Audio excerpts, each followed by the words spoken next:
एक सुनसान खेत के बीच एक पुराना घर, एक प्रेग्नेंट औरत और दीवारों के बीच छुपा एक ऐसा डरावना सच जो सिर्फ भूत नहीं बल्कि इंसानियत की सबसे खौफनाक सोच को एक्सपोज करता है। ये कहानी है छोरी मूवी की। कहानी की शुरुआत एक डरावने सीन से होती है जहाँ एक औरत रानी खेत में डर के मारे भाग रही होती है। भागते भागते वो गिर जाती है। तभी वहाँ तीन बच्चे आते हैं। उसे एक नुकीली चीज़ हाशियाँ पकड़ा देते हैं। वो औरत बड़बड़ाती है कि वह अपने बच्चे को नहीं मार सकती, लेकिन उसका खुद पर कंट्रोल ख़त्म हो जाता है और वो अपने पेट काट लेती है। ये सीन ख़त्म होते ही कहानी आगे बढ़ती है। अब हमारी मुलाकात साक्षी से होती है, जो एक एनजीओ चलाती है और अनाथ बच्चों की देखभाल करती है। साक्षी कुछ महीने की प्रेग्नेंट है। एक दिन वो अपने एनजीओ में एक लड़की को अकेला देखती है, जिसे दूसरे लड़के खेल में शामिल नहीं कर रहे होते। साक्षी उन लड़कों को समझाती है कि लड़कियां भी कोई भी खेल खेल सकती है, जिसके बाद वो उस लड़की को अपने साथ खेलने देते हैं। थोड़ी देर बाद साक्षी का पति हेमंत वहां आता है। उनका ड्राइवर कालजा भी साथ होता है। अचानक रोड पर एक गाड़ी आकर रुकती है, जिसमें बैठे लोग हेमंत को गुस्से से घूरते हैं, जिससे हेमंत परेशान हो जाता है। घर पहुंचने पर कलजा साक्षी को उसके होने वाले बच्चे के लिए गिफ्ट देता है। रात में साक्षी की नींद मारपीट की आवाज़ से खुलती है। वो नीचे जाकर देखती है कि कुछ गुंडे हेमंत को बुरी तरह पीट रहे होते हैं। ये गुंडे चंदे नाम के साहूकार के होते हैं, जिनसे हेमंत ने कर्जा लिया था। वो 24 घंटे में पैसे वापस मांगते हैं और ना देने पर जान से मारने की धमकी देकर चले जाते हैं। हेमंत बताता है कि उसने बिजनेस के लिए लोन लिया था, लेकिन सप्लायर पैसा लेकर भाग गया।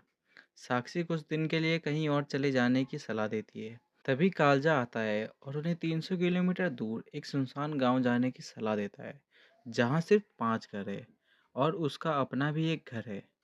अगली सुबह वो गांव पहुंच जाते हैं। कालजा उन्हें गन्ने के खेतों के बीच से पैदल जाने का रास्ता बताकर कार लेकर चला जाता है। साक्षी और हेमंत खेतों की भूल भुलैया में खो जाते हैं। थकी हुई साक्षी एक चौराहे स्केरकुडो के पास बैठकर रेस्ट करती है और हेमंत घर ढूंढने चला जाता है, लेकिन वापस नहीं आता। रात हो जाती है। परेशान साक्षी हेमंत को ढूंढते हुए आगे बढ़ती है और फाइनली एक घर के पास पहुंचती है, जहां हेमंत पहले से मौजूद होता है। ये घर कालजा की भाभी बन्नो देवी का होता है। बन्नो देवी साक्षी का वेलकम करती है और उसके बच्चे का ख्याल रखने का वादा करती है। खाना खाते वक्त बन्नो देवी साक्षी को पति के बात खाने को कहती है, जो साक्षी को अजीब लगता है। बन्नो देवी बताती है कि बगल वाला कमरा उनके देवर योगेश्वर का था, जो मर चुके हैं, और वो कमरा बंद है। रात में साक्षी को उस कमरे में किसी की प्रेजेंस महसूस होती है। अगली सुबह साक्षी को जलते हुए कमरे की बदबू महसूस होती है। वो खेत देखने जाती है और रास्ता याद रखने के लिए गन्ने पर निशान लगा देती है। खेत में उसे हेमंत मिलता है, जो बताता है कि पैसे का इंतजाम हो गया है और उसे शहर जाना होगा।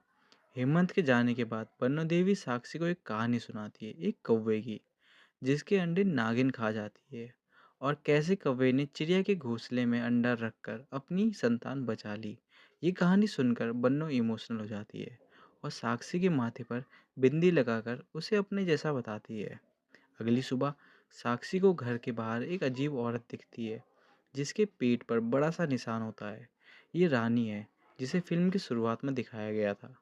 बन्नो देवी बताती है कि रानी उनके बेटे राजवीर की वाइफ है।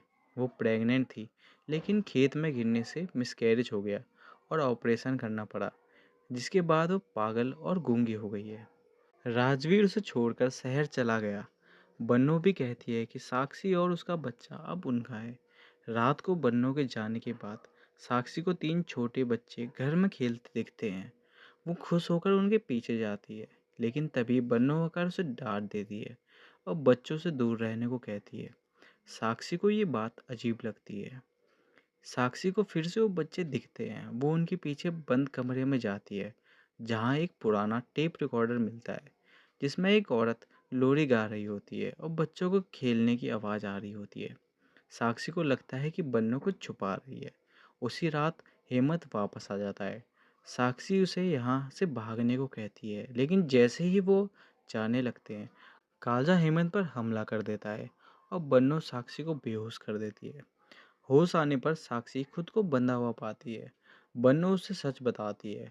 उनके देवर योगेश्वर की शादी सुनहरी नाम की औरत से हुई थी। सुनहरी बन्नों के 3 छोटे बेटों के करीब आ गई थी, जिससे बन्नों जलने लगी थी।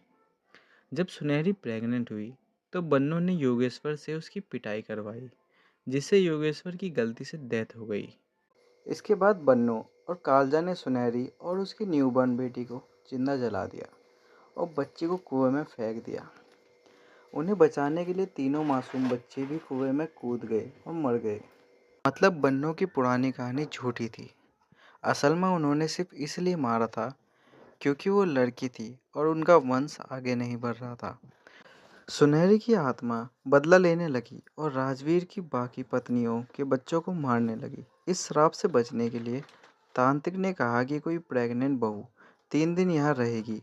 अगर लड़का हुआ तो वंश चलेगा और लड़की हुई तो उसे मार दिया जाएगा।